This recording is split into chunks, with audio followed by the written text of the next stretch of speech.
So to start with, my name is Sajan Parihar, and I work on the product management team for Microsoft Project, and I'm based out of Redmond at Microsoft HQ in Redmond. And as you might make out from the title of this session is, the goal or the objective for today's session is to help you identify the right project management solution, be it SharePoint Online or versus Project Client versus Project Server. And in today's discussion, the demos I'm going to show you are pretty much out of the box. So all we have done is we have just entered some data into that, and you can take this expectation that if you were to use, let's say, SharePoint or Project, whatever I'm showing you, you can do the same thing yourself as well. And second thing is, I might use the words Project Online and Project Server interchangeably, because what you get in Project Server, we are using the same bits for Project Online. So there is no difference between the two. Only difference is, if you take Project Server, you can go and deploy it yourself, whereas Project Online is hosted by us. And there's some couple of differences in terms of the technical things, and I'll talk about those in a minute. So other than that, whether I'm going to show you SharePoint Online, you should assume the same thing applies to SharePoint Server, and likewise for Project.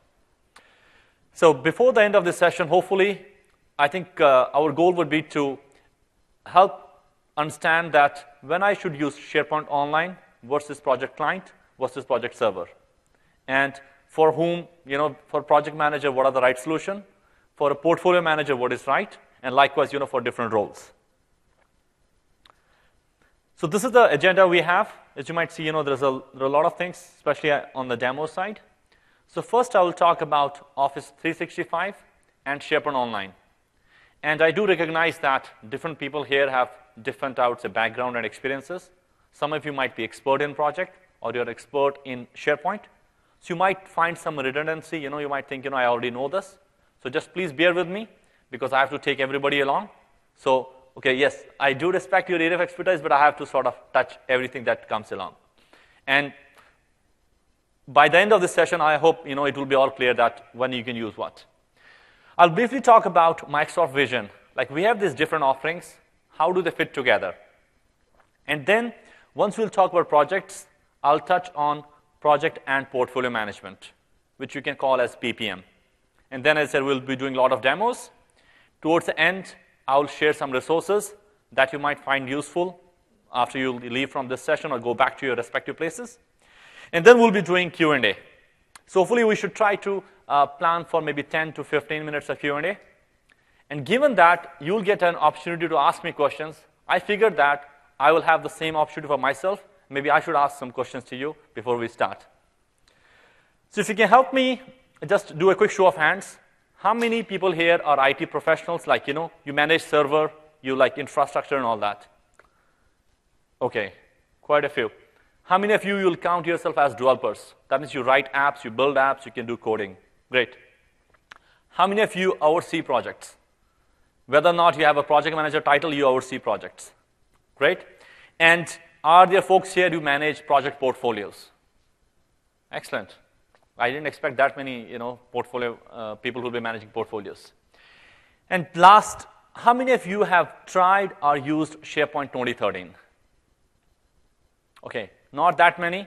So in any case, I'll be sort of starting with Office 365, and I'll talk about SharePoint Online or SharePoint Server. Then we'll go with the rest of things that we have. So to start with, as you might know that Office 365 is a suite that pulls together different server products and Office client that we have. Only difference is that we offer the whole thing as a service. So till last release, we had SharePoint Online, Link, Exchange, and we obviously had Office client. In this release, which went out in February, we launched Project Online. And we also have Project Professional for Office 365. So the difference between these two is, you should think of Project Online is the online implementation of Project Server, whereas Project Professional for Office 365 is the same thing as Project Client. Only difference is that it is being delivered as a service. You might think, that what do you mean by delivered as a service? It's a client software. The difference is that how we deliver the bits to you. In case of a client, you can download it, you can have your own install. Whereas for the service, once your user goes into the system to Office 365, we'll stream the bits to them. And if you go around, you can change your machines, you can go anywhere. You don't really have to reinstall everything. We can stream the bits to you, and you can start working on that. That's one main difference. Second thing is how you acquire the software. In case of Project Client or even Office Client, you can buy a perpetual license for your on-premise. Whereas in this case, it's like a subscription. You can pay on month-to-month basis. It's on a monthly basis. It's a monthly subscription. So both the purchasing model is different, as well as the software delivery model is different. Third, given that we are offering this as a service, whenever there's a patch or update or something, in a sense, we can say that Microsoft is taking care of that, because we are running the infrastructure, and we can take care of that. But you have a perfect choice. You can choose either on-premise or online, whatever works for you. But I just wanted to sort of plant the seed that that's the main difference between what you get on-premise and what you get in online. Now, out of all offers that we have here, like Exchange, SharePoint, and Lync, SharePoint is something that Project Server is very, very tightly coupled with. In fact, Project Server 2013 is built on top of SharePoint 2013. And the same thing applies to the online side of the things as well. And in a few minutes, it will become clear that why we are built on top of SharePoint. Because there are a lot of things when you think about a project management solution, you still need a good site infrastructure. You need search. You need a document repository. You need all those things. And we already had those things in SharePoint. So there is no point in reinventing the wheel. And we just went ahead and we built Project Server on top of SharePoint. So that's the main reason why we have that prerequisite. Now, if you think about SharePoint 2013, SharePoint does a lot of things. It's funny, I asked somebody that, what do you think SharePoint is? They said it's a Swiss knife. You can do so many different things with it. And if I have to simplify that, the biggest pillar is share. SharePoint is about sharing information. You can share documents. You can share, people contacts. You can pretty much share anything that you have in an enterprise. Next, you can use SharePoint to organize your content. You can search or you can discover. You can build different apps, which we'll talk about that in a minute. And then you obviously can manage it. But to show you the breadth of what you get with SharePoint, and I'm not going to go through this whole slide. And you'll get the slide deck later on. It will be up there so you can get it. There are a lot of things that you can do with SharePoint. There are 2 points I want to highlight here. One, if you look at this user experience pillar, is really big. The reason I try to show it very big in the slide, because in this release, if I have to back up a bit, in 2010, we invested a lot of our engineering resources in really creating the platform that can scale, because we were going to use the same bits for our cloud service. So we needed something that can scale.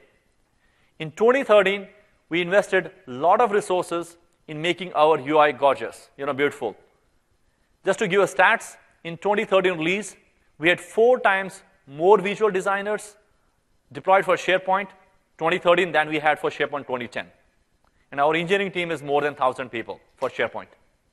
So you really see a lot of things will be out of box, which you'll see in the demo. And that is because we invested a lot in making the user experience really great for this release. Second, there are a lot of services that you get with SharePoint, and I'm not going to go through that. There is one thing I called out is that task management. So we do have some out-of-box task management features in SharePoint. And I deliberately didn't write the word project management. Reason being because at the end of the day, what we offered you through SharePoint is a great site, a project site. You get a task list, but you cannot do any task scheduling in that. You cannot really create more reports on top of that unless you write custom code. So I would say in terms of maturity-wise, it's primarily, I would say it's more something like task management. So as I told you that, I'll be doing less slides. And it's time for me to switch to a demo. We'll come back to the slides in a few minutes once we're done with our first demo.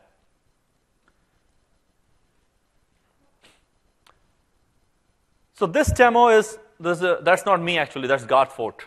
So that's our demo user. So this demo user, I'm using a tenant in Office 365, and you can do the same thing in on-premise. There are a lot of things that you get in Office 365.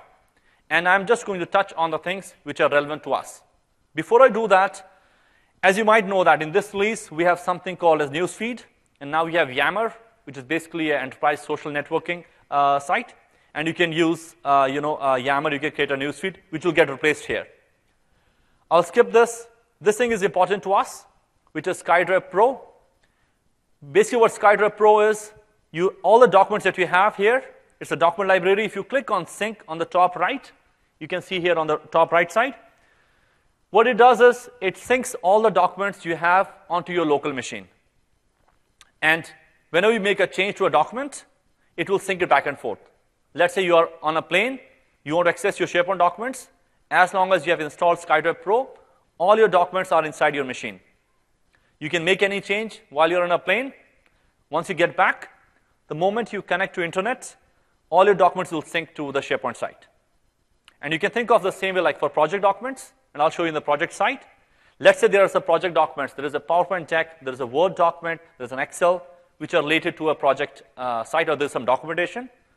All you need to do is just sync that site to your local machine. You will have all the project documents with you. So again, the same SkyDrive Pro that we use in the rest of SharePoint, you can use the same thing with the project site.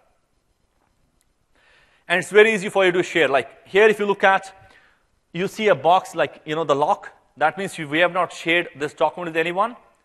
Wherever you see, these like the two heads, that means you have shared it. If you click on it, it will show you with whom you have shared this document. So it's very easy for you to share a document, be it a project document or any other document using SkyDrive Pro. You can take it offline, and you can easily share it with different people. So next, what I'll do here is I'll just click on Sites. And in this case, what we do is we show you a lot of things that we want to promote. So as IT, you can decide if there are any sites you want to promote. They will come up here. Let's say there is a project site. You can very well push it up. You can promote it. Secondly, in 2013 release, you can follow documents, you can follow sites, you can follow people. Now let me paint the scenario why it's relevant to us. Let's say we are working on a project, and we have dependencies on some other teams, which is very common in a project. Let's say I'm working on a project, I run the development team, we are responsible for development. But we also need to make sure that the infrastructure team is maintaining their infrastructure plan, or there is a release management team that is managing a release management plan. So I'm using the IT terms here, but the same thing can apply to a construction project. The same thing you can think of, even if you are manufacturing goods. So it's just an example I'm using here. Now, let's say there is a document that the infrastructure team has created. How do you stay updated today to know that whether they made any changes or not? There are a few ways. Either you email them every 3-4 days that, guys, did you make any change? Or you go and see that document every few days. Or third, what you can do in SharePoint 2013, you can just follow that document. So if you click on a follow document, whenever somebody makes any changes to that document, it will stream to your newsfeed automatically. So it's not just about a project. Let's say in your whole company, you as an individual care about 50 documents. Whenever you like something, just click on follow. As and when the document is changed, you don't have to proactively reach out to that person. Neither they have to email you. You'll get to know automatically. How it helps in context of project management is your folks will be more aware that when other teams have made any changes to the documents that you have dependencies on. And if you're following any sites, you can see all those sites here. So likewise, you can follow different sites, and you'll see all those sites up here. Let me quickly talk about a couple of things before I'll dive into the task management. If you click on About Me for any person, like it's like your own personal details that you have. Okay, let me see.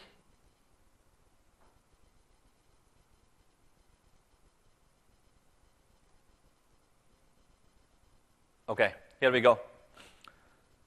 You see a link here for tasks. Now, there are two ways to think about tasks.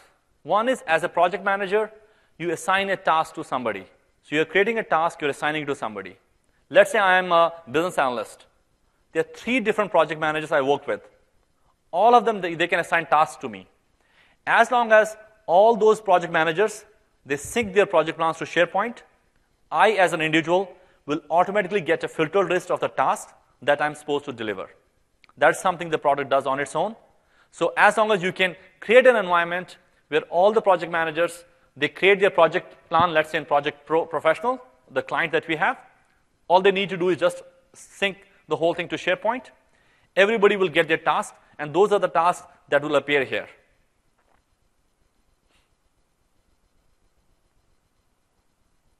And second thing is, likewise, you can mark your status. If a task is complete, you can click. Let's say here in this case, I'm working. There are some personal tasks I have. These are different project sites I'm part of. Somebody has assigned me these tasks, and I can see all the tasks that I'm responsible for. So first thing when I do and come to office, I just come to this snapshot.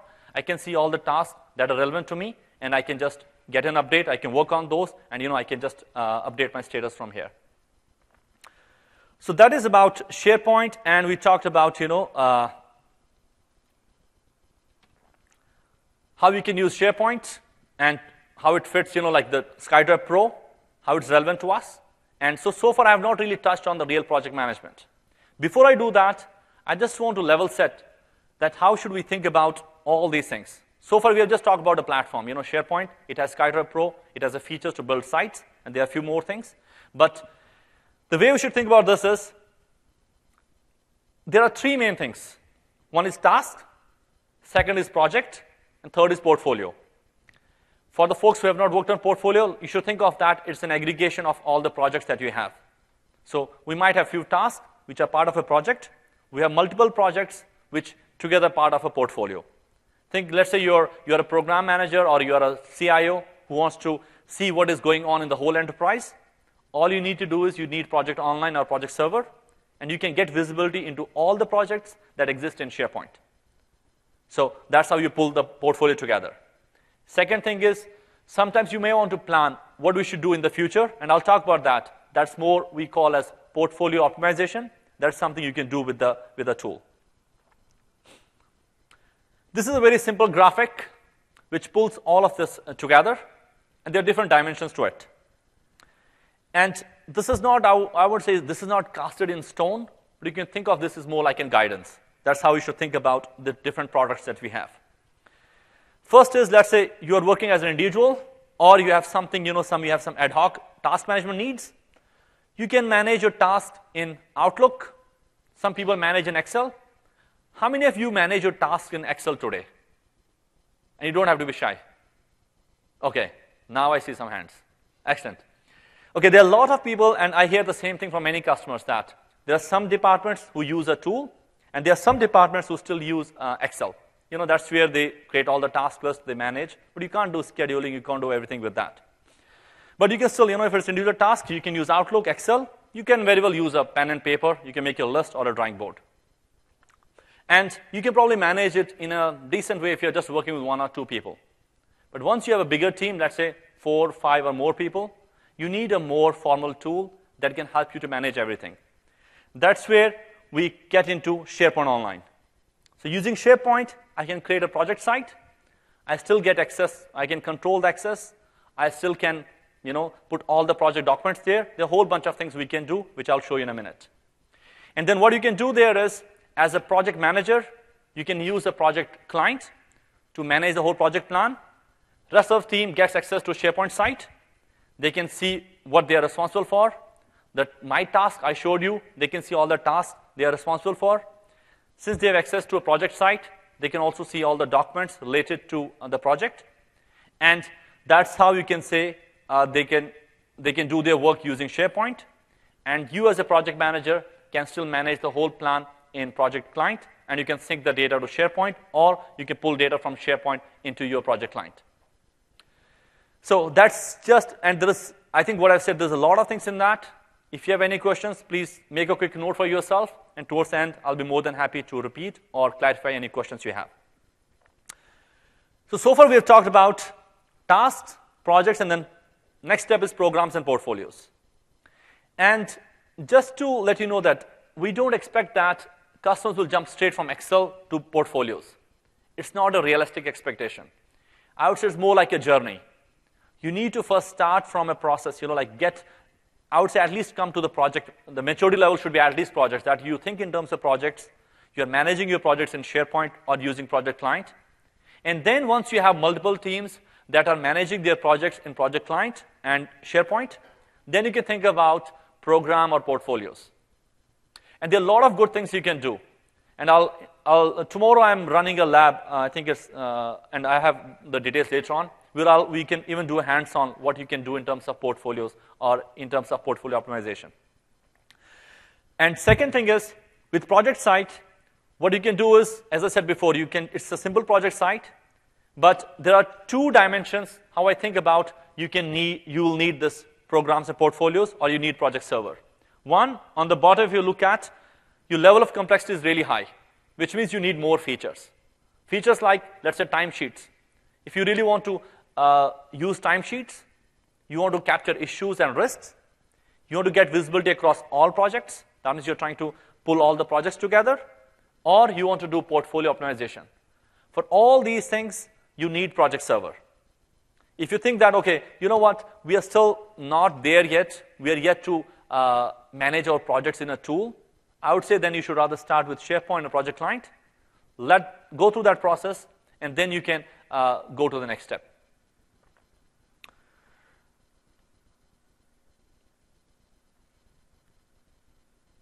Okay, it's the same thing, as I said, it's like a journey, and we have called out some high-level features. This by no means is like an exhaustive list, but it's just to give you a mental model that if you're just thinking about task management or project collaboration, you need SharePoint Online. If you need scheduling and insight, you need Project Professional. That's where you can schedule your task, you can do manual scheduling, you can do automatic scheduling, all those things you can do there. Then once you need visibility and control, or you need portfolio management, which we talked about, that's where you need Project Online or Project Server. And by the way, if you want to deploy Project Server, you need SharePoint Server for that. That's a prerequisite. Whereas for Project Online, you don't need anything because we have deployed everything for you. Okay, now at this place, let me talk about a couple of more things. If you might wonder that how many people are using Project today, we have close to 20 million users. That's, I would say, by and large, Microsoft Project is the biggest project management solution on the planet.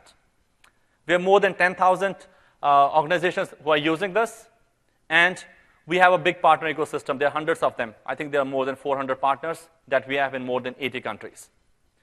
And one point I want to make here is that more often than not, I see customers, they have a good technical expertise. They feel that I know SharePoint Server, Project Server is built on top of that. We can go and deploy it ourselves. Okay, that is a trap, I would say. Don't get into that trap. Because the key here is not about having the technical expertise. That definitely you need that.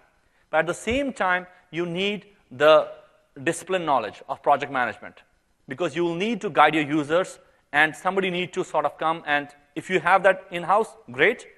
If you don't have it, please don't hesitate to engage a partner. Probably you can get one person for a few days who can come and do a workshop for you, or who can at least create a plan for you. So that's one thing which I see. Many customers say, I got Project Server, deployed it, but I'm running into so-and-so problems. Okay, and then you realize that there's only one team that is managing project in Project Server or Project SharePoint. Rest everybody is on Excel, or still they're using pen and paper. There's no tool that's going to get you out of that. So I think that's one thing which we should be sort of aware of, as and when you decide to use any of these tools. So what are the business challenges that we hear? How these tools can help you? These are the common themes I would say we have picked from by talking to many, many customers. First, our customers want to work together from virtually anywhere.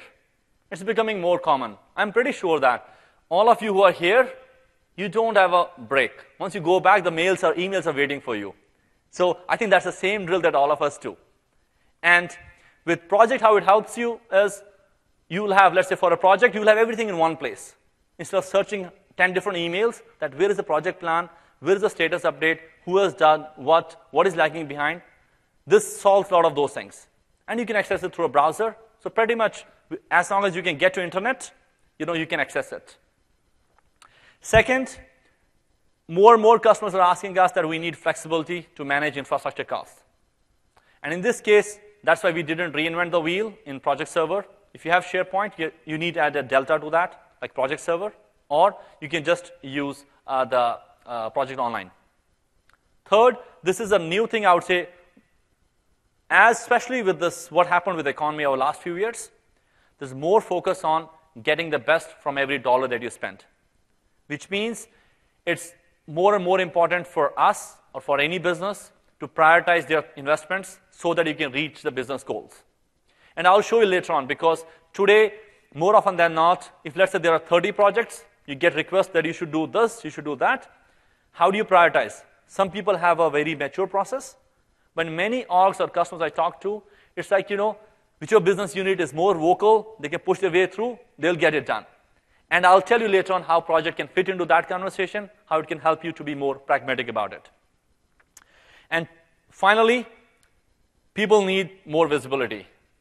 I think you can create 10 reports, your business will still need 10 more. And that's where I would say this, once you get data in, it's very easy for you to create more reports and help your business with that. Okay, if I have to just summarize what you'll get with the new project that we have, you can definitely get started quickly with it. You get it online, and I'll show you, after this I'll switch to the demos. You can manage your resources. You can improve your governance and control. You can improve collaboration. You can make more data-driven decisions. And finally, you gain agility and control. So at this point, let me now switch to my next demo. So what I'm going to do here is, it's going to be a bit of a long demo. We'll first try to create a project site in SharePoint. Let's say we have SharePoint, or you will get to SharePoint. How do I create my projects? How do I manage it? So on the left side here, you can see that we have this new site. And let's say we call it TechEd project. So what I'm doing at this step is I'm just trying to create a simple site, just a SharePoint site. And here we got it. So what you see here is in one click, I got a site. There is some, like nice carousel here, which can guide you to different actions that you can take. And on the left-hand side, you'll see a few things here. There's a notebook, there's a document library, then you can see the site contents. Now, you can, later on, you can, once you get to play with our demo, you can see that you can share the site, but I'll talk about this first. You can add apps. Now, all I've got so far is a SharePoint site. I don't have a task list here. I don't have a calendar for my project. I don't have a lot of other things. There are two ways for us to take the next step. One, as you might have heard in other sessions, that we are thinking of using apps as a way for us to expand the reach of a project or the functionality or to provide more features to you. And let me just spend a minute on this, because I hear many people, they can't reconcile what an app means for a SharePoint or even Office client. I believe all of us will use this device, the mobile phone, which is not a phone anymore. Like, they were made for making calls and text messages. Not long time back, like just few years back, we all used to use this phone only for a phone call or for a text message. Now, there are hundreds of thousands of apps. You can do so many different things with that. And I will say that that's the same thing as we as Microsoft are trying to do with most of our products. Like in 2010, let's say SharePoint, you get the server, you install it. If the server doesn't have something that you need, there are two options you have. Either you go and write a custom code yourself. It could be, like a fully trusted code, or it could be, you can use the JavaScript object model. You just write a custom code, or you go call a partner and find an ISV solution. Whereas, if you just think about that a bit, there's so many companies who have the same requirements. If you talk about, let's say there's a healthcare company. You want to get visibility into the patient data. How many patients they come in, like what is a quick, how much time it takes for us to check out the patient out. There are so many metrics. And I will say that 90% of hospitals have similar requirements. They need more visibility into that. Today, we reinvent the same thing over and over again, or we just go and write custom code ourselves, or we buy, point solutions. What we are doing going forward is SharePoint or Office is a platform that gives you a lot of things out of the box. If you need something more, before you, open up your Visual Studio and start writing it, I would encourage you to take a look at the App Store. We have an Office App Store that gives you apps for SharePoint, Outlook. You have apps for Excel. You have apps for PowerPoint. There are lots of apps for different products. And the same concept of apps we have incorporated in project as well. Right now, there are very few apps because we just got started with that. But over time, you'll see more and more apps for project and other products will come in the App Store. And this is about the apps that will come. Now, there are different sources for apps. An app is something that even Microsoft can build. We call that as a first-party app. It's an app that a Microsoft partner or an ISV can build. It's an app that you can build for your own organization. And you can restrict it to your organization itself. So even if you have to write a custom code, I'll encourage you to take a look at, can I use a new app development model to really build this app? Because with that, you will get a lot of control on that. And that will fit more into how we do upgrades for the future. Now, even in the product, so this is about the additional apps. Even in the product, the different features we have, let's say document library, you have a tasks, which is just a one feature. You have a site mailbox. All those features within the product, we are thinking of those as apps. And in this case, let's say I want to add a task list now. Basically, I'm talking about adding an app. You just click on here. It will show you some apps, and there are a whole lot of apps that you have here. These are the ones which are already into the product. Let's say on this site, I just created a new site, which I called TechEd project. And if you want to add a task list to it, all I need to do is just click on this app, and the task list will be added here. But wait a minute. We have done something slightly more. Because of project, we realized that people just don't need only task list. They probably even need a calendar. They need a nice Gantt chart. You probably need a web part. Instead of telling you go and install 5 different things, what we also did here, if you go to on the top right, you can see the settings right there on the top right. You click on that. You click on site settings. Then go to manage site features. And somewhere here, you have to search for project functionality. So if I can read this sentence, it says that this feature adds project management functionality to a site. It includes tasks, a calendar, and web parts on the home page of the site. So what we did was just to make it easy for our users and customers. If you want, we have a site, SharePoint site. I want to convert it to a project site. All I need to do is just hit one button. It couldn't be simpler than that, right? So I'll just click activate, and some magic happens. And here we have. We have just converted our SharePoint site into a project site. You have a nice Gantt chart right at the top, and you have now a task list here. You have a calendar, and all those things are here. And you can even, if you want, you can have multiple task lists. Like somebody asked me yesterday that, what if I have multiple teams, but I'm the only project manager? Can I have different task lists for them? The answer is yes. You can create different task lists, and you can name it. They're just variables. You can name it the way you like to. Now let's go through these different things that we have here. So what is a notebook? It's like just one note. It's just a notebook where you can go and you can capture meeting notes. So let's say when you go to a meeting, sometimes people write their meeting notes in Word document. Sometimes it's in OneNote, and they end up in Outlook mailbox. And with time, they go left and right. So if you start using a project site, you can just, when you go to a meeting, capture all your notes onto this. This is part of the product, so it's already there in the site. And you can very easily create, let's say this is meeting notes, and you can easily go and click, and you can have, more tabs here. So it's like just one note in the browser.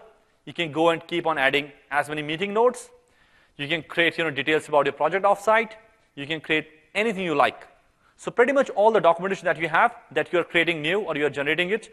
In fact, at Microsoft now on our team, we are using OneNote to write specs for any feature.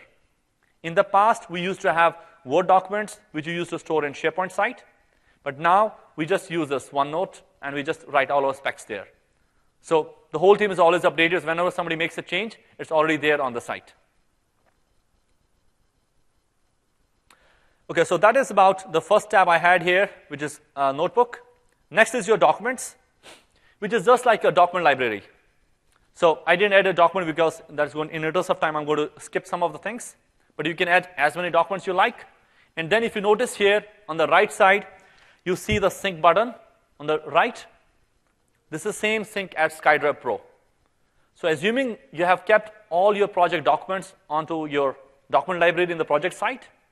Once you hit the sync button, the documents will synchronize with your machine. So all your project documents can stay with you. You can work offline, and then you can sync them later on. Next is your task list, which is empty right now, but we'll fill it pretty shortly. And then we have a calendar for this project, and there are some site contents. So instead of creating the task list, what I can do here is let me click on Edit. And I already created some, just a project plan in Excel. Like somebody said, I saw some hands going up that we still manage your task in Excel. If you're doing that today, and if you have SharePoint, you don't need to do that. It's very simple for you. Just pull your things from Excel, Control-C, Control-V, and all your tasks will come here. And if you see there is some magic is happening, just notice this last column. It's trying to resolve all the names against Active Directory. So you don't have to go and give rights to this site to all these users. So all I did was, once I have my project plan here in Excel, your column names should be in the same order. Let's say the task, finish, and assign to. You can very easily move columns in Excel, left or right. Once you do that, you just need to do copy-paste. Basically, what it does is trying to resolve all the names. It's even trying to make the dates look more intelligent. Like the date for Friday was here. We need more resources. It was like 7th June. It has already captured as Friday. You have today, tomorrow, and all. So it's trying to take the data from Excel, do whatever can be done, like identify the right dates. It will even validate the dates for you if there is any typo there. And it will also resolve all the names for you. And you get the whole thing right here. So next what you can do here is, okay, let me try to do a few things. Let's see, 3, okay. So I can capture these 3. On the top you can see you can indent, you can outdent. So let me indent those. You can do that just with one click here. And let's see, we have 1, 2, 3, 4 tasks here. Under define the opportunity, we'll say 1, 2, 3, 4. I click that. Next we have another 4. Under evaluate business opportunities, 1, 2, 3, and 4. I click that. And rest of the tasks, they are just under 1. I will just click all of these. And I have pretty much created a very nice project plan. Now this is phase 1. Let's say I wanted to select all of these. You can do that pretty easily. Just, you can highlight, just indent. So what I have now here is a project plan that I just created from Excel into the browser. And so far, I have not even touched my project client. And I'll come to that in a bit. So you should think about, again, how mature we are in terms of the project management process. And that should help you guide which tools I need for whom. So far, if you think that we are managing your task in Excel, I would say, you know what? Okay, get started with this. Just use SharePoint. You'll bring some order to chaos. And once you do that, you can then think about project client. Or if you're already doing that, or if you're using project client, just sync the data back to SharePoint. Because you'll get a lot of goodness out of that. Okay, so we have got this. And since we have resolved the names, it will automatically, if you are using link as well, you can automatically just see the status, whether that person is online or not. You can initiate a call, video call. You can do everything right from your project plan itself or the project site. And it's all in SharePoint. Now, let me click on a particular task. Let's say this is the one. And I can add it to the timeline. Now, let's say I want to add this thing to a timeline. Sorry, I marked it as updated. It's just one click. And likewise, you can create your timeline. So we got the tasks. You can just work on this. You can indent, outdent, and you can, add the whole thing to a timeline. So these are some of the things you can do, and I'm not covering all the features here because once you click here, if you see these 3 dots, you can click on this. You can create a nice Gantt chart. Let me click on this. So it just creates a Gantt chart. And if you're using project client, it looks very similar to that. It's a project client. You get the time. It's not a project client, sorry. Okay, it is SharePoint site. We just created a project site. You can get a timeline at the top. You can change the colors. You can make it look more beautiful. And you can also see the Gantt chart. And there are a lot of other things you can do with that. So I'd encourage you that if you have not tried SharePoint 2013, you can try the trial version, which is up on Office 365, just to get exposed to it. If you like it, start using it. And You can do all of these things pretty much, I would say, within a day you can be up and running on this. And you can also filter the view for My Tasks. So if you click on that, you can see all the tasks, not only from one project. If you go to My Task, the one which I showed you before, you can see, in this case, we can see the task from this project, but the one which I showed you before, from your About Me, you can see all your tasks across all the projects that you're part of. So there are different ways you can slice and dice data on this, and this is just one, these are just a handful of those. If you click on this, it will mark a task as completed. So this is one. Now next thing is, before I go into project client, there's one more thing I wanted to show you here, because even though you can do your project management and you can have your documents in SharePoint site, email is not going away. I think many of us will still email documents, we'll send documents through email. And what we have done in this release is we have created something called as site mailbox. That means you can associate a mailbox to a site.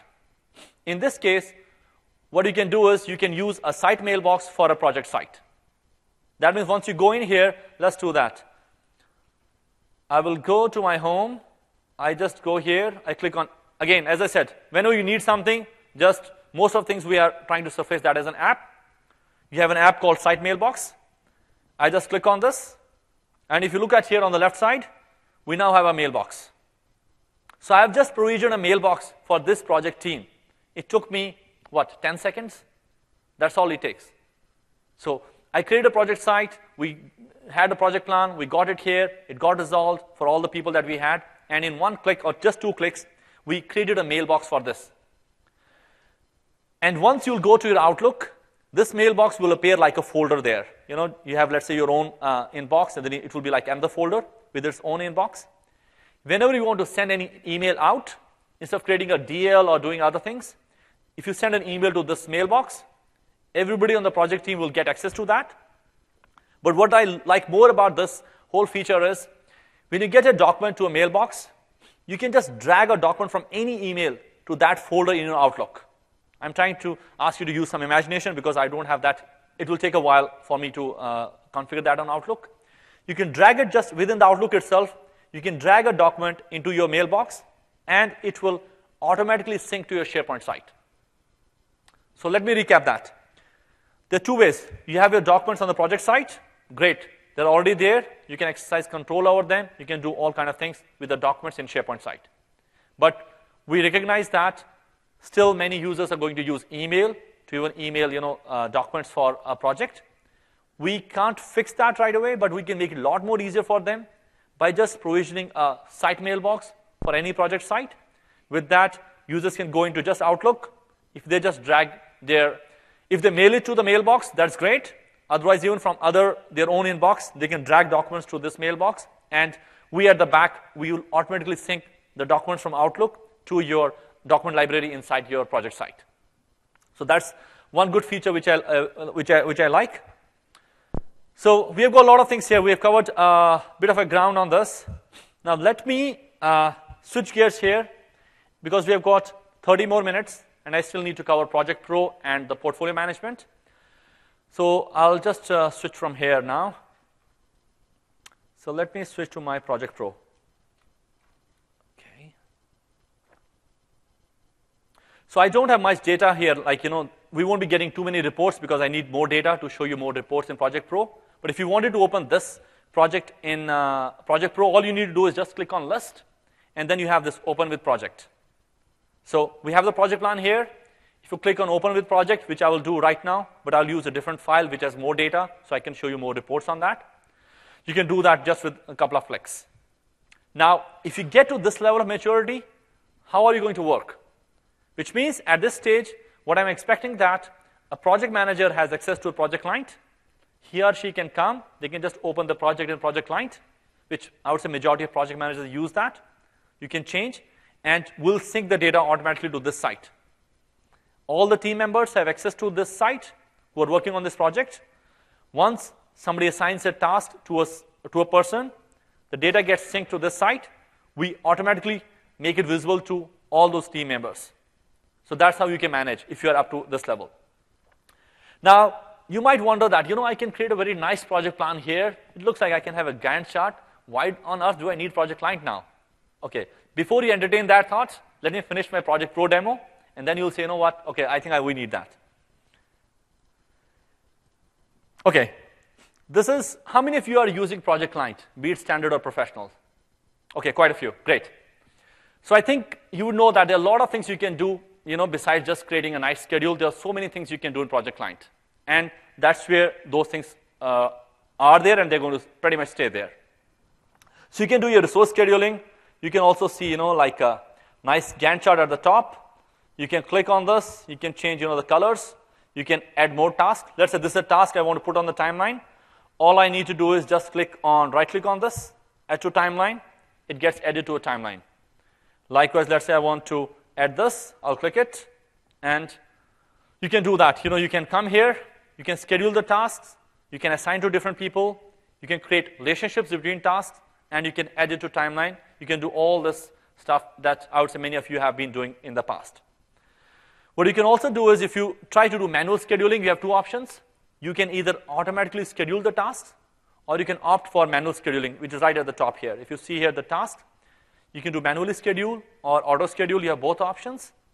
If you do manual scheduling, and let's say for a task, you don't know the time, like when it is going to start or when it's going to end, you can just enter, something like, let's say TBD, to be determined.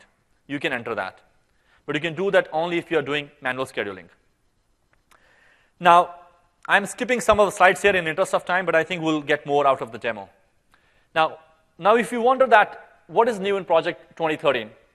First thing is, as I talked in the beginning, you can get the whole thing as a service. You get a click-to-run experience. That means we stream the product bits to you. Second, if you notice here, we have link integration. If you click on this, basically this is a dialog box for the link. As long as your org is using link server or link online, you can see right here. Let's see what it happens. Like back in the days, I was a development manager. Many a time when you have a question for a task, you see here, then you go and start your Outlook, write an email, or you go and find that person IM. With this, you are in the project plan itself. Right here, you can see whether or not that person is online. If yes, you can do an IM chat, video call. You can do phone call, whichever you prefer. Next thing we have changed a lot in this release is graphical reports.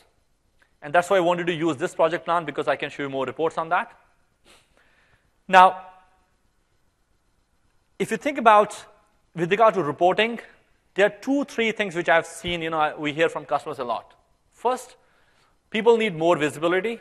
Second, just mere having a table is not good enough. It should look beautiful. And sometimes we end up spending a lot of time to make our reports look pretty. When I was a software development manager, that was not the fun part for me, to make the reports look great on my PowerPoint slide. I was, here's the list, go and look at it. But with this tool, you can do a lot of that work with few clicks. So let me show you that. If you go to Report tab, at the top, you see Dashboard. There are a lot of dashboards that we provide out of box. Let's say your boss asks you that, okay, can you send me a project overview? Just come here, click on Project Overview, and this report is out of box. You just, you can come, click, and it looks pretty decent, actually. And next thing is that, how do you send it? More often than not, our presentation mechanism is PowerPoint. That's how we present it to our senior executives or to other teams. You can come here at the top. If you notice here, there is this button called Copy Report right at the top. If you click on Copy Report, and you can open a PowerPoint. Let's say, let me open a new slide. And let's use this one. I'll just copy and paste. My slide is ready. I just went to my project client. All I'm doing is I'm just managing my whole project plan in project client. Once I need a PowerPoint deck, all I did was went to the Report tab, get the report, Control-C, Control-V, and my slide is ready. If you're using a theme or background, you can do all that stuff, because we are not copying the whole thing as an image. What we're doing here is that whenever you try to copy something, we are copying it as a PowerPoint object. So you can copy and paste this stuff from here to PowerPoint or to Word document, whichever way you like. So with this, we believe that it will make it a lot more easier for you to create pretty reports. Now, the next question is, somebody might say, that what you're showing here is great, but I need something different. I need a different variable in my report. Again, before you create custom reports, I'll say, okay, just click on whichever box you want to change, and look what happened on the right side. It's like, the Excel pivot, the pivot table. So whatever underlying variables we have, we expose those to you. You just need to click on an object, and this menu will come on the right. You can drag and drop, and there are so many fields. There are different fields. It's a pretty exhaustive list, I would say. I would say like most of the reports, 90% of your reports which you need as a project manager, you should be able to get from here. All you need to do is come to this report and just play with the tab on the right. And you can drag and drop. You can check something if you want late finish. You just click on that. We just added late finish. You can reorder, resize, reformat. You can do all those things here. And you can pick all the variables. So this is one. Second thing is, if you look on the dashboards, we have a lot of different reports. And I'll just touch a couple of more. One is your burn down. This is something which, especially the teams who are using more agile development, this is a report they generally ask for. So you can just, with one click, as long as the project plan is here, your burn down report will come. And again, once you click on this, you get a lot of different variables that you can include in your report or exclude from your report, whichever you like. So all you need to do is just go through this list. I would be surprised that tomorrow, somebody will say, you have given me too many variables. Because that's the first reaction I got, that, okay, there are just too many variables here. So I would say that, okay, just see, okay, what your teams want, what are the key metrics you look for, and just, based on that, you can click the corresponding thing on this. And you can also do a filtering here, right? On the bottom right, if you look at here, you can do a filtering based on, there's so many different ways how you can do the filtering. So the point I'm trying to make is that we made it very easy for you to collaborate using SharePoint on a project. At the same time, you can also create a lot of the reports out of box using Project Client itself. And let me cover just a couple of more reports, and we'll move on with this. So likewise, you can have your dashboards. You can have a report for resources. Let's say you want to see our allocated resources. You want to get a resource overview. You want to get reports for different cost elements that you have, assuming you are tracking the total cost, resource cost, all those things. You can also get reports on what critical tasks we have. The fun one is what are the late tasks, because many projects, they always have late tasks. So you click on this. We give you a nice dashboard. You can see all the late tasks. We create a nice pie chart for you. Again, you can click on this, and you'll get, on the right side, you'll get a way to how to customize this report and create more custom reports. So these are the things which you'll get out of box. And if you notice here, we have this option for custom reports. When you click on this, you can create more custom reports. So, but again, before you go to the custom reports, please just take a look at what options you have on the right side, because we already have lots of options there. And you might be able to get the output you want by just a few simple clicks. Okay, and let me show you a couple of things. On the project tab, you'll see this apps for Office. This is what I was talking about in the beginning, that you'll see more and more apps will come in the future. If you want something very different, let's say there's a template that a partner has created. They might publish on our App Store. If you really like that template, you can go to the App Store, click on that, and you can purchase it for yourself. And for all these reports, you also have this design tab where you can go and design or modify. And I'm going to skip the visual element of that, but you get the idea. The way you change any PowerPoint slide deck, likewise, you can change a report in Project Client. So let me come back to my slide deck and see we were at. Okay, we were right here. Okay, so far what we have covered is we started from task management. We talked about project collaboration with SharePoint and with your project professional, the client. Now let me go to the high-end stuff, which is basically where we think about where you need either a project server or you will need a project online, either of those two. Now, so far what we have done is I've talked to you at the project level. All the things that I told you was focused on a project.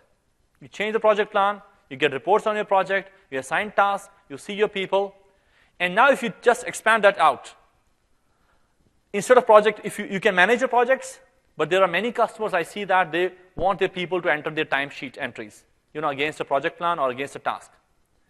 If you need to do that, or if you want to get visibility across different projects, or if you want to do planning for the future, that's the area where you need Project Server or Project Online. Now, I'm going to skip timesheets for the time being because, and again, if you guys want to try that, please come to my hands-on lab tomorrow. I'll be going into more detail. So the lab is focused on Project Server only. So now, if you think about how do I get visibility across different projects, there are two ways to think about that. One is I create my projects in Project Server. So you know what? I can get visibility because they are in Project Server. But what we have also done in this release is there's something called as visibility mode. Assuming you have 50 different teams that are working on 50 different projects, today everything is in, there are silos. Nobody knows who is doing what. But if you use the visibility mode, what that means is that we will not change. Let's say I belong to the project program management office or PMO. I just want to get a visibility around who is doing what, which resources are where, how much it costs, a lot of those things.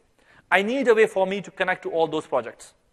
Many times the teams will say, you know what, we don't want you to come and edit my project plan. And we recognize that, so that's where we came up with this visibility mode. With that, you can surface all those projects into one central place, which we call as Project Center. You can see all the projects, but they'll be read-only mode. That means you cannot change it, so we all are happy. The teams are happy to share their data here, and the PMO is happy that they're getting visibility, and then they can work on that. So once you get the aggregated view, what you can do then is, there are a lot of good things that you can do after that. First, you know which resources are allocated. You can do your resource management. You can do your demand management. You can do your future planning. You can do your cost planning. There are lots of things you can do. Because what you have done here is that you have given a tool to everybody to go and do their projects in SharePoint or using Project Client. And then you have a mechanism to pull all the data into one central place. So those are some of the things you can do. And again, let me switch to my demo, because I think it will be more clear with that. Do you guys like demo or slides? Excellent. OK. So now, what I'm showing you here is what you get with Project Server or with Project Online. The first thing you see here is projects. OK, before I go into that, the first thing you'll see here is typically this nice carousel. Because this was the feedback we got in the previous release, that once I come in, I don't know what to do next. And you'll see us doing a lot of those things in the product itself. That you just come here, we'll tell you, what the next step is, at least in the beginning. And once you're familiar with this, you can click on this, remove this, and it will go away. And you can always pull it back. There is a remove this on the top right here. So you'll see this carousel that shows you what you can do next. And likewise, the bottom half tells you how many projects you have here. You can go to all the projects. You can see if there are any approvals pending for you. And you can see what tasks are there for you. There are 26 tasks. This guy is really very busy. And you can do, a lot of reports. So let me click on this projects. So what you see here is a very long list. Now in this case, assuming either I'm a portfolio manager, I'm a program manager, I'm an executive, senior executive that has, reach across multiple projects. You can use this, and you can get visibility into all the projects that we have. Let's say we click on a particular URL. Every line here is a project. I think that's the main point here. Every line on this project center is a project. If you click on this, it will take you to the details of that particular project. Now in this case, this project came from a SharePoint site. I clicked on this. It just showed me the whole project plan. I can see all the documents and other things here. Likewise, if I go back here, I'll click on, this is looking different because the first project that I showed you was something that was created in SharePoint. Let's say there is a team that's only using SharePoint to create or manage their projects. The project will look like what I showed you just before. And if there is a team that's really running an enterprise project, or they are managing their projects in Project Server, you'll see a very different view. Because based on the level of maturity, people use different tools. You can click on Schedule. Again, you can see the full Gantt chart for this particular project. And you can also see I will skip this one. You can see the strategic impact. You can see the project details. There are a whole lot of things you can see. So let me come back to this. Now, the timeline that you see here is different from what we saw on the SharePoint site. In SharePoint site, the timeline was at the project level, different tasks. Here, it's at the portfolio level, across multiple projects. So you get one beautiful view across all the projects that you have. And again, you can skip it. You can create different reports, which I'll show you very quickly. OK, if there are any approvals pending for you, they'll come here. If there are any tasks, you can see those here. You can do timesheet entries here. And I'm going to skip this because we have only 15 minutes. And I'm going to talk about the strategy piece. That's where we do portfolio optimization. And what I mean by portfolio optimization is, let's say you work in the IT department. You get a request saying that you should upgrade your BI infrastructure. The second request which comes from finance that I need these 20 reports. Third request comes from marketing that says that I need you to work on our website. And very soon we have a lot of competing requests, and we are always constrained by either cost, time, or resources. Now, as I said in the very beginning, like how do you decide what we should work on? Again, it depends on the different orgs, different processes, or different level of maturity. And many times what happens that, because there is no data, or there's no science to support what we should do next, but you can bring some science and some art to it.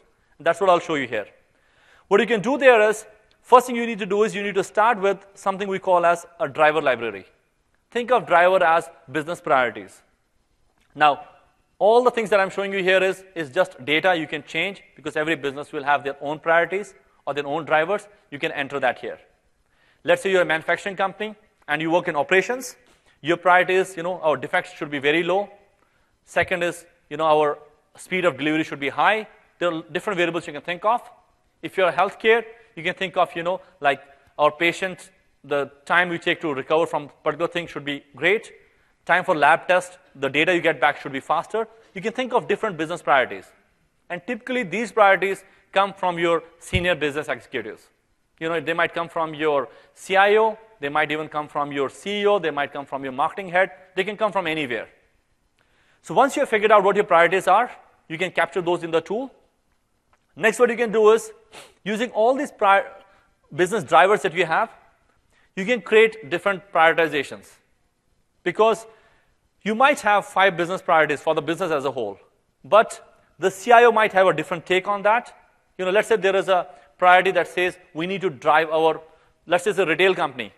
They will say we need to drive the sales in a particular region. It's a priority for the sales team, but the CIO would say, okay, I can't do much about it. But the CIO might have a different priority. He will say, okay, I need to deliver these things. I need to lower my cost. I need to move to the cloud. I need to create private cloud. There can be different priorities. So what you do here in the next step is you try to create different prioritization. And what you're doing, you're just assigning different weight to different drivers that we talked about just earlier. And I'll show you how this thing is going to be used. What happens next is, let me go to this portfolio analysis. In portfolio analysis, where all the magic happens. Think of that one central place where you have captured all the requests, be it a change request, a new project request for the future, let's say next financial year. And you get all those requests here. You can create a baseline, and then you can do scenario analysis on top of that. So let me click on one here.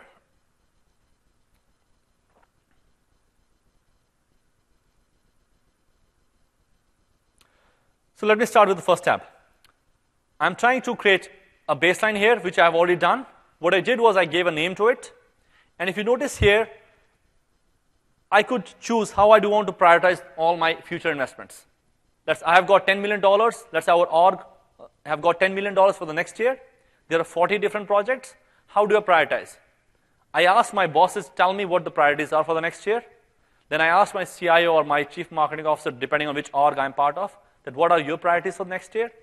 And this is something not just IT has to use. Marketing can use the same thing. Your finance can use the same thing, because everybody has to deal with projects, and everybody has constraint on different resources. And then here you can choose which priority you want to have. And you can also create something which I call as executive consensus. If really you can get all your CEOs and CFO, everybody in one alignment, which is great, you can take an executive consensus and you can go with that. And there are different variables which I'm going to skip right now, but that's pretty much where you do. Next thing what you can do is you can click on prioritize projects, and you should think of this as one central place. These are all the projects on the vertical column that we have here. These are all the projects that we have thought about for doing for the future. These are all the business drivers we thought about. Now, instead of like forceful people driving their way through, we can use this to bring some data-driven decision making. What we can do here is we can say, let's talk about, instead of saying which projects we should do, let's talk about which projects, how do these projects align with our business priorities for the future or with the business drivers. Let's say here we are doing an apparel ERP upgrade. Will it help us to expand to new market? Just click on this. You can assign a priority like no rating, low, moderate, high. Let's say I put it moderate. Likewise, we are building an e-campaign for bloggers. Is it going to help us improve employee satisfaction? I'll say, probably not. I don't think, or there's a very low chance it's going to help us. So you're making a qualitative assessment of all the projects that you have and how do they align with your business and what potential impact they can have. Once you have done all this, that means you have captured your data. That's where you can go and then you can analyze the whole thing based on either cost. You can analyze based on resources. So let me click on this. So what I did here, I told the system that I've got 19 million. And this thing says that you can do pretty much everything. You got plenty of money, you got plenty of resources. But this is like, that's not the kind of world we live in. More often than not, you will have either less time, less resources, less money. So let's say here I say, you'll get only 10 million for next year. Enter that, hit recalculate. So just imagine, you just got told by your boss that your budget has changed. And generally, it happens, at the last minute, just before the start of financial year. It takes quite a while to really prioritize. More often than not, people just go with the flow. But with this, again, you can bring a lot of science to this. The moment I said our budget has changed, based on all the data I captured in the past, as and when I get a new project request, I did a mapping that how does it align with the business priorities for the future. And now only thing I need is, my resources and money. Let's say here I've entered my money. It tells you that these are the 13 projects that you should be working on. And you will achieve 74% of the strategic value. Assuming this whole thing is 100%, this is the most optimized way for you to use your dollars. And everything is right in the tool. And you can share that with other people. But in this case, we are doing something automatic. We are letting tool to do everything. Let's say there is a security audit, and your CIO says that, it may not be a big priority for the whole business, but I really want you guys to deliver this. We need to do it. So that's fine. We come here, we click on this, and we just click on force in.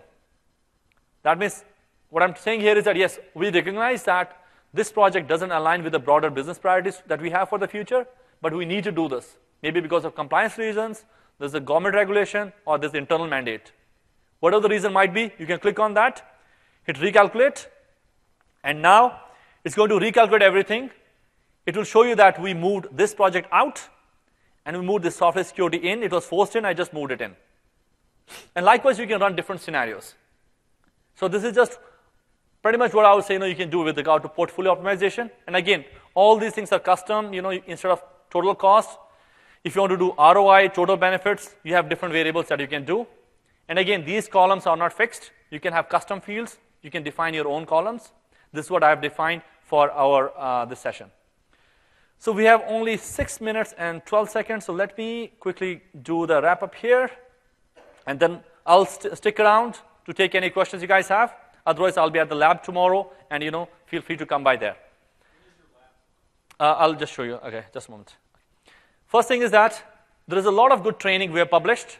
And it's free. There are lots of nice videos if you want. And this whole deck will be up there. So you can even get the URL from there. So you can attend, depending on which area you're interested in. You can take the trainings, like they're very short videos. That's one. Second thing is, as for next steps, if you really find any of this interesting, if you want to do you can talk to your Microsoft account manager, or you can talk to about one project or portfolio partner that we have listed up on our website. And they can do a POC for you, they can do a demo, or they can just do a workshop for you. The related content, I have a hands-on lab. OK, interesting. I don't have time on this, but I'll let you know the time. OK, just give me a minute. The tomorrow's hands-on lab is focused on project server and portfolio-related things, and it is at 1 p.m. It's at 1 p.m. Hall B2, Room 2. 1 p.m. Hall B2, Room 2. So, and there are some other sessions we have, for site mailboxes, which I've called out here. And the next thing is there are some URLs where you can get more data around. If you're a developer, I encourage you to take a look at the MSTN URL that we have. Because one thing which I didn't cover because we didn't have much time is you can even create reports through Project Server. And if you're using Project Online, we don't give you access to the OLAP cubes. What we do is we expose the data through OData, and you can write reports on that. So the two big differences between Project Server and Project Online is one, with Project Server, you can run fully trusted code because you own the server, you control the whole server. Second is with regard to reporting. In case of Project Server, you can always get the reports. You can generate those reports right from your SQL Server. You can get access to the OLAP cube. There's a Project Online. For reports, you have to go through OData API that we expose. And we have a long data dictionary on MSTN where you can see that which fields to expose and how you can make those API calls. And finally, I'll really appreciate that if you guys can just fill the feedback on this session, because that will really help us. And with that, we are towards the end, and I'll be happy to take any questions that you might have. Thank you.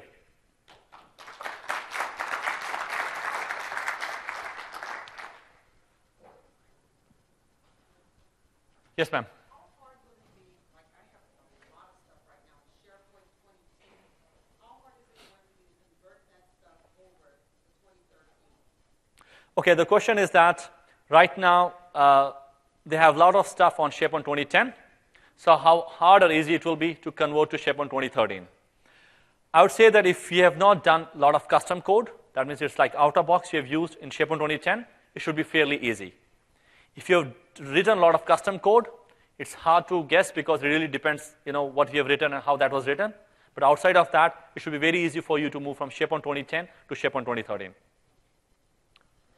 Yeah, thanks. Yes, sir. So the data for Project Online, is that stored where is that actually stored? If you want to migrate, for example, from Project On-Premise to Project Online, is that part of SharePoint, or did you say it was built on top of Yeah. SharePoint?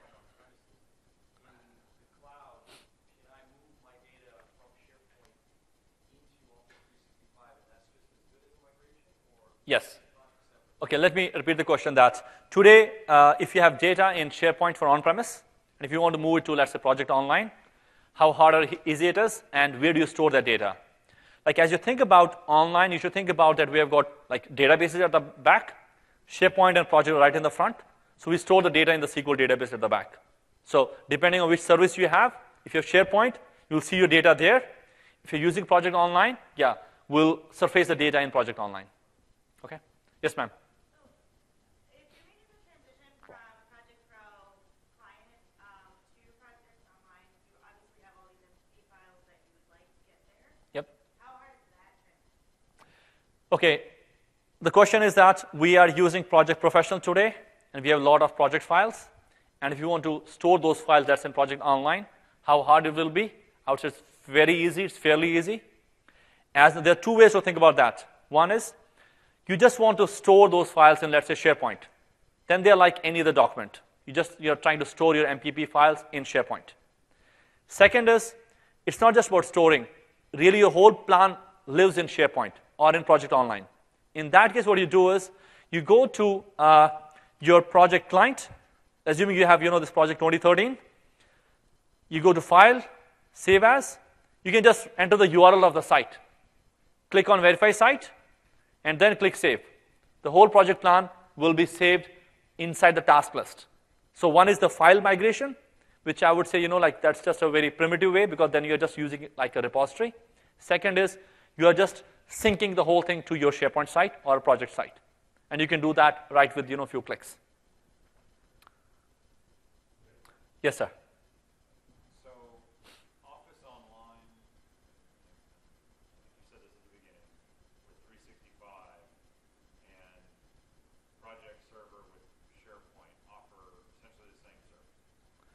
So the question is that Office 365 Online and Project Server and SharePoint Server on-premise, they essentially offer the same service? The answer is yes. Okay. For project, there are very minor differences. The one I talked about before, fully trusted code, as well as how you get access to reports. But outside of that, as of today, you can say that what we offer in Project Online, you can get exactly the same thing in on-premise. All that portfolio management. Yes. Everything is there. Only thing I would add there is, if you could, I would encourage you to go with online service, unless you have a regulatory requirement, the data requirements and all that. Reason being, because if you look at in the past, we release servers, after 2 or 3 years.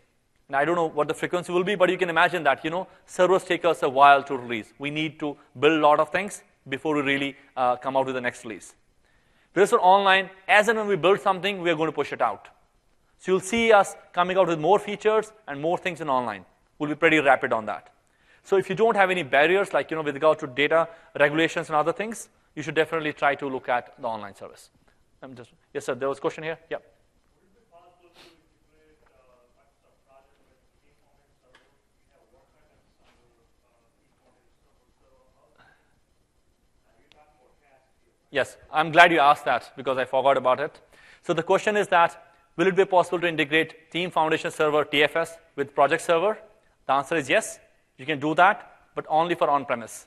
As of today, we don't have a service integration between Project Online and like an online, let's say, TFS service. But if you are looking at integration for that, we do offer out-of-box integration for the on-premise servers. Yes, ma'am, there was a question here. Yeah. When you get Project Online, do you get the Project Pro client for specific users that want to work with it in Project? Okay, the question is that when you get Project Online, do you get Project Client as part of that? The answer is yes, but with a star. It depends how you purchase that. Because for Office 365, we have 2 SKUs for online for project. One is Project Online. Second is a combo SKU, which has both Project Online and Project Professional Client. So if you get the second one, which has both, yes, you will get access to both. Yes, sir, back there. You had a question there? No, it's okay. Oh, yeah, right at the back. Yes. If your organization has a regulatory requirement for retention, meaning that all your project documents must be stored for 6 or indefinitely, is there a way to archive all the information that is generated from your project online within that SharePoint environment? Can you integrate with record center? Yep. Okay. The question is, if an organization has a regulatory requirement to store documents for, let's say, X number of years, or manage it through a document lifecycle through Record Center, can you do that for the documents that are, let's say, stored in a project site? The answer is yes, because the project site is essentially, as I said before, is built on top of SharePoint. All the documents that you have, they are in a document library. So it's like any other SharePoint document library, and you can use Record Center to run it through a lifecycle for the document lifecycle. Second thing is, you can also use e-discovery and compliance, which is a new investment that we made in SharePoint 2013, which means you can e-discover your documents. You can enforce compliance. You can do case management, and that's the whole thing. About the e-discovery and compliance. And you can do the same thing even for the document libraries that you have for a project site, because they're just documents which are residing in SharePoint. As long as whatever you can do with them in SharePoint, you should be able to do the same thing with a project site as well. Yes, sir. Okay, so let's say we have a on-premise SharePoint 2010, and we want to go for Project Online. Yep. Easy path. I don't go to the complete Office 365. We just want to do Project Online. Sure. Sure. Yeah. Okay, the question is that, let's say we have SharePoint 2010 on-premise, and instead of using the full-fledged Office 365, can we just go to Project Online? The answer is yes. I mean, it's up to you which services you want to use. If you just want to use Project Online, you can do that. What you need to do is, as I said before, you need to just reach out to either a Microsoft Account Manager or a partner. You can see the list on our website. They can give you access to the demo.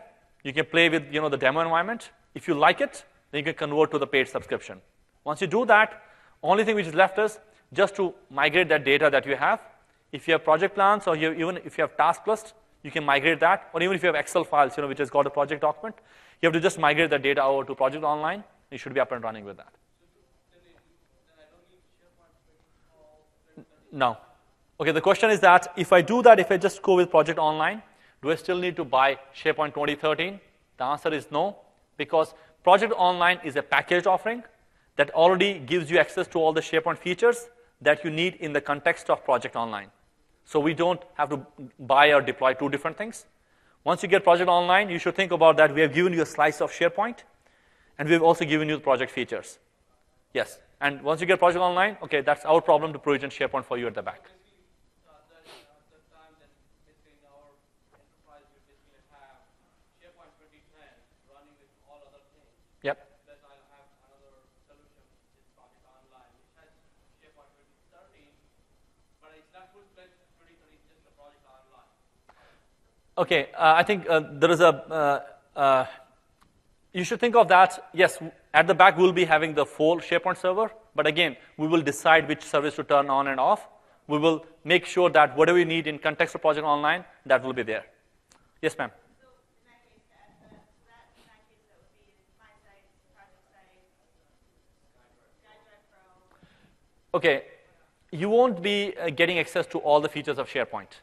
Okay, you have to think about that. You have to use it in the context of Project Online. So what I mean by that, if you look at the screen here, you'll be getting something like this. Because this is your Project Online. What I showed you, project site, that was SharePoint.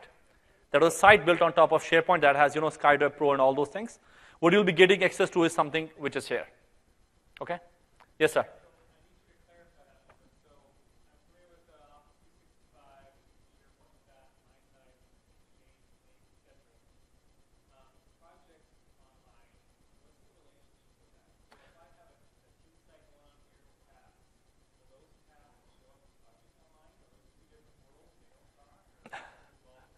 Okay, the question is, we already have Office 365. We have Exchange, SharePoint, and other services in Office 365.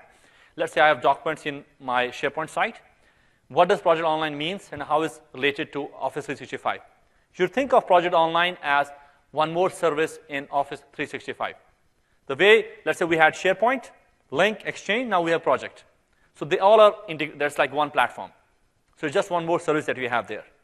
Once you turn your Project Online over there, you can say that we are part of the same infrastructure.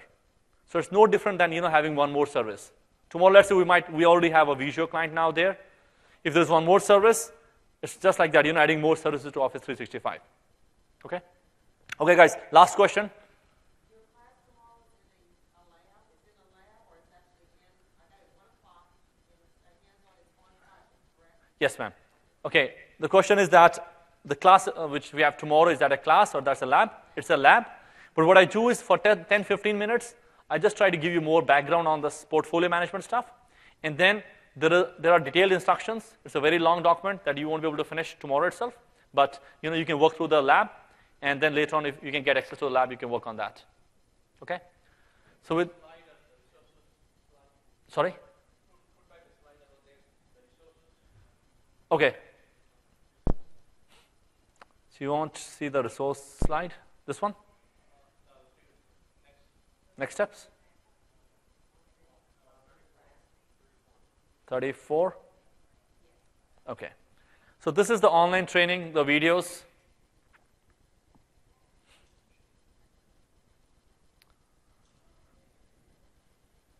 Okay, thanks a lot. Thanks for coming by. Thank you very much. Thanks.